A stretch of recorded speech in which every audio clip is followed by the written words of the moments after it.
परतंत्रता दिखती है तो अभिमान के कारण दिखती है। अभिमान नहीं रखना है। अपने को कोई कहे वैसा करने में बहुत आनंद है। कहे जैसा करने में अपने पर कुछ जिम्मेवारी नहीं रहती, किंचिन मात्र भी अपने पर आफत नहीं रहती। कहे ज्यों कर दें, बोलो इसमें तनिक भी परतंत्रता मालूम देती है? परतंत्रता है ही नहीं इसमें। अभिमान के कारण परतंत्रता प्रतीत होती है। बड़ी स्वतंत्रता, बड़ी आज़ादी है इसमें। कह दिया वैसा कर दिया, बस। अपने पर कोई जिम्मेवारी नहीं, किंचिन मात्र जिम्मेवारी नहीं। न पहले, न उस समय, न पीछे।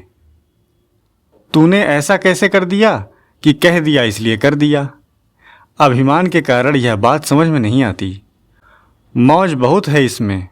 बोलो इसमें शंका करो, अरे भाई सीधी सी बात है, कौन सी गूढ़ पंक्ति है। करना पड़ता है अभिमानी को। अभिमान आया है न भीतर, वह चुभता है, वह करने नहीं देता, बुरा लगता है। साइकिल को घुमा लें गोल गोल तो घूम जावे, सीधी चलावें, खड़ी कर दो तो खड़ी हो जावे। उतर जाओ तो उतर जाओ, चढ़ जाओ तो चढ़ जाओ। आगे चलाकर पीछे चलाई, फिर आगे चलाई और फिर पीछे चलाई। साइकिल कहती है क्या कि बार बार ऐसा क्यों चलाते हो? कहती है क्या? मर्जी है मालिक की, चलाओ मत चलाओ, गोल चलाओ, खड़ी कर दो, जैसे जैसे चलाओ, हमें क्या मतलब है। देखो, भारी तब लगता है जब आज्ञा देने वाला है उसमें आदर बुद्धि नहीं है, पूज्य बुद्धि नहीं है। और पूज्य बुद्धि होती तो वह कुछ कह दे तो इतनी खुशी होती है कि कह नहीं सकते। कभी कहते नहीं, मुझे कह दिया, कितने आनंद की बात है। आपसे आप यदि करते तो इतने फायदे की नहीं होती। उन्होंने आज्ञा दे दी, मुझे कह दिया, ओहो मैं तो बड़ा भागी हूँ, ऐसे बहुत आनंद आता है। परंतु आज्ञा देने वाले में पूज्य बुद्धि, आदर भाव होना चाहिए। 3 तरह का काम है, एक काम करना है, एक सेवा करना है, एक पूजा करना है। काम तो नौकर भी कर देगा। जिसमें सेवकपन का भाव रहता है वो सेवा करता है, जबकि काम वह का वही है, उस समय वह सेवा हो जाती है।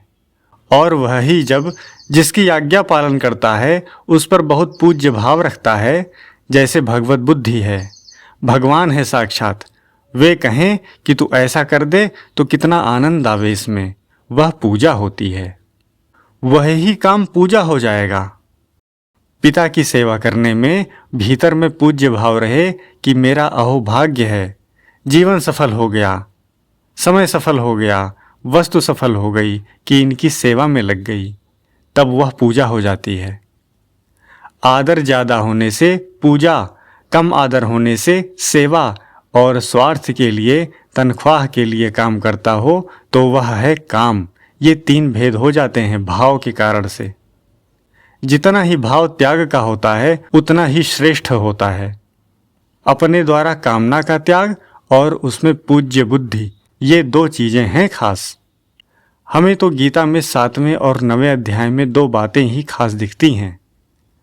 7वें में तो कामैस्तैस्तैर्हृत ज्ञानाः, कामना के कारण, और 9वें में न तु माम अभिजानन्ति तत्त्वेनातश्च्यवन्ति ते, मेरे को जानते नहीं इस वास्ते पतन होता है। तो भगवत बुद्धि हो और इधर स्वार्थ का त्याग हो तो उसकी मुक्ति हो गई, बंधन रहा ही नहीं। बंधन 2 ही हैं, एक है पदार्थ और एक है क्रिया। एक तो काम करना और एक धन चाहना। इन 2 में जिनकी आसक्ति होती है, जिनकी प्रियता होती है, वह परमार्थिक रुचि नहीं कर सकता। भोग ऐश्वर्य प्रसक्तानाम तयापहृत चेतसाम व्यवसायात्मिका बुद्धि समाधौ न विधीयते, गीता में कहा है। भोग और ऐश्वर्य में जिसकी आसक्ति है, भोगना और पदार्थों का संग्रह करना, 2 ही बात बताई। यदा ही नेन्द्रियार्थेषु न कर्म स्वनुषज्जते, तो क्रियाओं में और पदार्थों में नहीं फंसना। भोग जितना होता है वह क्रियाजन्य होता है। भोग होता है, क्रिया होती है। उसमें क्रियाजन्य सुख है और संग्रह है वह पदार्थजन्य। पदार्थों का संग्रह कर लूं, इस वास्ते भगवान ने कहा पत्रम पुष्पम फलम तोयम, ये वस्तु अर्पण कर दो। और अगाड़ी यत करोषि यदश्नासि यज्जुहोषि ददासि यत, क्रिया अर्पण कर दो तो शुभाशुभ फलैरेवं मोक्ष से कर्म बंधनय है, दोनों बंधनों से छूट जाएगा। क्रिया और पदार्थ ये दो रूप ही हैं प्रकृति के। प्रकृति से संबंध विच्छेद हो जाएगा, क्रिया और पदार्थों के वश में रहेगा, वो प्रकृति के वश में रहेगा, जन्मेगा और मरेगा।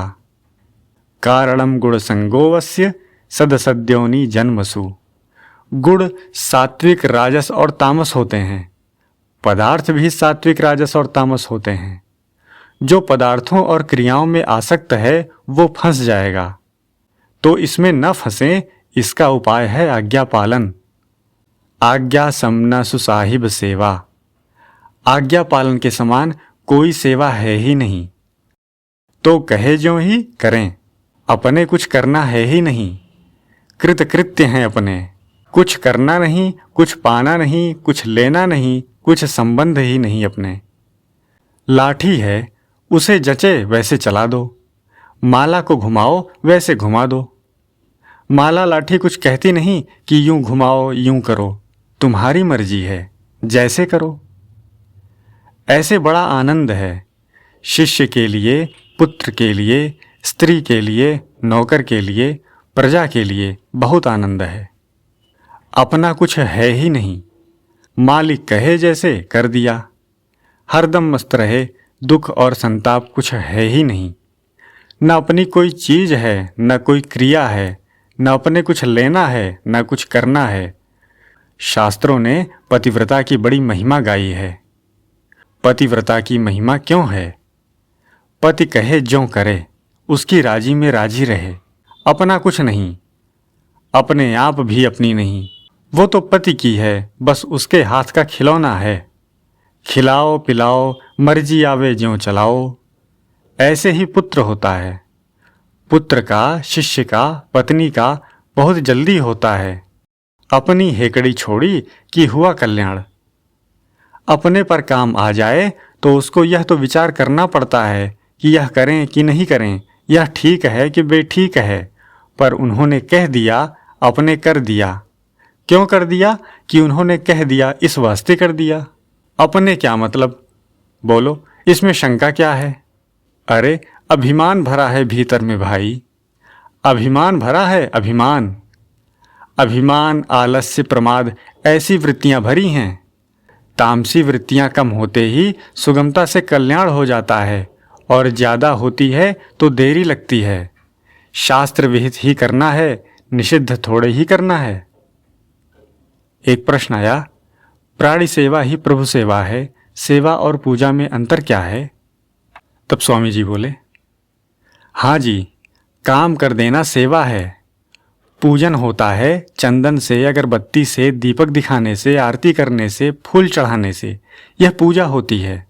इसको भी सेवा कह देते हैं, पर पूजा है यह। तो पूजा करने में जिसका हम पूजन करते हैं उसको ऐसा कोई लाभ नहीं होता। पुष्प चढ़ा दिया तो क्या हुआ? चंदन चढ़ा दिया तो क्या हुआ? धूप दीप कर दिया तो क्या मिल गया उसको? उसको सुख ज़्यादा होता है सेवा करने से। पग चाँपी कर दी, स्नान करा दिया, कपड़े धो दिए, ऐसे यदि वह उनकी सेवा करे तो सुख ज़्यादा होता है। पर सेवा बुद्धि से भी विशेष अगर पूजा बुद्धि से करता है तो स्वयं गदगद हो जाता है, मस्त हो जाता है वह, कहीं सेवा का काम मिले तो। सेवा में पूजा बुद्धि हो जाती है तो निहाल हो जाता है। चरण चाँपी करता है एक तो, और एक चरण छूता है। चरण छूने में जिसके चरण छूता है उसको कुछ नहीं मिलता, स्वयं अभिमान भले ही कर ले। और चरण चाँपी करता है तो थकावट दूर होती है। भाव जिसका चरण छूने का है और पूजा बुद्धि है तो चरण छूने मात्र से जैसे बिजली का करंट आता है, ऐसे ही उसके आनंद का एक करंट आता है। ऐसे चरण चाँपी करना सेवा है और चरण छूना पूजा है। यह पूजा का और सेवा का भेद है। जितना अपने अभिमान का त्याग होता है, उसको सुख कैसे पहुँचे, उसको आराम कैसे पहुँचे, यह सेवा भाव होता है। वह पूजनीय आदरणीय है, वह हमारा भोजन भी स्वीकार कर ले, चंदन भी स्वीकार कर ले, हमारा नमस्कार भी स्वीकार कर ले तो मैं निहाल हो जाऊं। यह पूजा का भाव है। जहाँ पूज्य भाव होता है वहाँ भारी कैसे लगे। वो तो त्याग करता रहता है, हरदम ही विचार करता रहता है किस तरह से मेरे को सेवा मिल जाए। सेवा मिल जाए तो अपना अहोभाग्य समझता है कि बस निहाल हो गया आज तो। और ऐसा मालूम पड़ता है कि इनकी कृपा से ही यह हो रहा है। मेरे में यह भाव है ना, यह इनकी कृपा है। काम भी इनकी कृपा से होता है। वह तो जीवन मुक्त हो गया महाराज, इतना मस्त हो गया। उसकी तो सेवा पूजा देखकर दूसरे आदमियों का कल्याण हो जाए। अगर उसका भाव ये है तो ऐसी बात है, और भारी लगता है तो आलस्य है, प्रमाद है, अभिमान आदि दोष है। यह बात है भैया। जितना ही दुख होता है, आनंद नहीं आता है, उसमें अपने दोष हैं भीतर। अपने दोष ना रहने से बहुत ही मौज होती है। जितना निर्दोष जीवन है उतना उसके आनंद रहता है। इस बात को समझते नहीं, इस वास्ते लोग चोरी करते हैं, चालाकी कर लेते हैं, ठग लेते हैं। उससे खुद को दुख होगा, शांति नहीं रह सकती, उसके प्रसन्नता नहीं रह सकती। परंतु पदार्थों में ज़्यादा आसक्ति है, पदार्थों को मूल्यवान समझता है, इस वास्ते झूठ कपट कर धोखा दे राजी होता है। यह महान पतन का रास्ता है। बहुत नुकसान कर लिया अपना। और जितना निर्दोष जीवन होता है, अपना शुद्ध जीवन होता है। आलस्य, प्रमाद, झूठ, धोखेबाजी, लोभ, क्रोध, कामना कुछ नहीं होती, उतना अंतःकरण निर्मल होता है, हल्का होता है, मस्ती रहती है, आनंद हरदम रहता है। कंचन खान खुली घट माही, रामदास के टोटो नाही। भीतर से आनंद उमड़ता है। जैसे शीत ज्वर चढ़े तो भीतर से ही ठंड लगती है, ऐसे भीतर से आनंद उठता है उसके। बाह्य पदार्थों से सुख लेने की इच्छा नहीं होती। बाह्य पदार्थों का सुख तो पराधीनता का है। पराधीनता तो पराधीनता ही है। पराधीन सपने हो सुख नाही। और भीतर में आवे जब गोधन, गजधन, बाजधन और रतन धन खान, जब आवे संतोष धन, सब धन धूरी समान। भीतर से संतोष आवे, संतोषामृत तृप्ता नाम, यत सुखम शांत चेतसाम। बहुत आनंद हो रहा है, कुछ चाहिए नहीं, हमारे कुछ नहीं चाहिए। जिएंगे कैसे? जीना भी क्यों चाहिए? भगवान को जिलाने की लाख गरज हो तो दे दो, तो जी जावेंगे। नहीं दे तो चलने दो। हमें जीने से मतलब नहीं, शरीर से मतलब नहीं, प्राणों से मतलब नहीं, जीने से मतलब नहीं। भगवान, संत, महात्मा, संसार सब उसकी सब गरज करें, उसको किसी की गरज नहीं, भगवान की भी नहीं। भगवान को गरज होती है ऐसे पुरुषों की। मैं हूँ भगतन को दास, भगत मेरे मुकुटमणि। भक्त भक्तिमान है भगवान, भगत के भगत हैं भगवान। भगवान को आनंद बहुत आता है इसमें। और माँ को आनंद आता है ना बच्चे का पालन करने में। नहीं तो आप हम इतने बड़े हो जावें क्या? वह प्रसन्नता से पालती है, आनंद आता है माँ को। बच्चे टट्टी पेशाब फिर देते हैं माँ पर। एक सज्जन कह रहे थे, काशी के मदन मोहन जी महाराज थे, ब्याह कराने को गए कहीं। तो ब्याह में बढ़िया बढ़िया साड़ियाँ पहनकर बहनें आईं। एक बहन के गोद में बालक था, दूसरी बहन पास में बैठी थी। तो गोदी में जो बालक था वहीं टट्टी फिरने लगा। तो पास वाली बहन ने कहा, देख यह टट्टी जाता है। तो वह कहती है, हल्ला मत कर, इसके हाथ लगा देंगे, इसको पता लग जाएगा तो टट्टी रुक जाएगी इसकी, चुप रह। इसमें कोई सेवा पूजा हो रही है क्या इसकी? उसने कहा, चुप रह। रेशमी साड़ी में टट्टी फिर रही है और कहती है कि बोल मत, टट्टी रुक जाएगी बालक की। बोलो, इसमें कोई सेवा पूजा हो रही है क्या? वो रोगी ना हो जाए यह चिंता है। माँ यशोदा धमकाती है कन्हैया को, क्यों लाला तूने माटी खाई, बता। यशोदा समझा रही है हाथ में लाठी लेकर। क्यों माटी खाई, दूध दही ने कबहू न नाटी। दूध दही की तेरे को ना कही क्या कभी मैंने, तो माटी क्यों खाता है। धमकाती है, मतलब क्या है, मिट्टी खा लेगा तो पेट खराब हो जाएगा, भीतर से रोग लग जाएगा, ये दुख पाएगा, माँ की चिंता हो रही है। कन्हैया तो परवाह नहीं करता, ना हम भक्षित वानम्ब सर्वे मिथ्याभिशंसिनः। ये झूठ बोलते हैं सब, सच्चा तो मैं ही हूँ एक। कन्हैया ने कहा, मैया ब्रज में मेरे समान भला आदमी कोई नहीं है। माँ हंसती है कि मैं जानती हूँ तू है बड़ा। ठाकुर जी सच्ची कहते हैं, ब्रज में उसके समान भला कौन है। माँ को विश्वास ही नहीं होवे। माँ कहती है, मैं जानती हूँ तेरे को। माँ का स्नेह बहुत है, अत्यधिक ज़्यादा, और लाला को इतनी मस्ती आती है महाराज। पूतना ने मारने के लिए जहर पिलाया और उसको मुक्ति दे दी। दूध पिलाने वाली माता को क्या देंगे, जहर पिलाने वाली को मुक्ति दे दी। दूध पिलाने वाली माँ को अपने आप को दे देते हैं, और क्या देवें। वो चाहे रस्सी से बांध देवे तो बंध जाते हैं, वहाँ दामोदर नाम हो जाता है।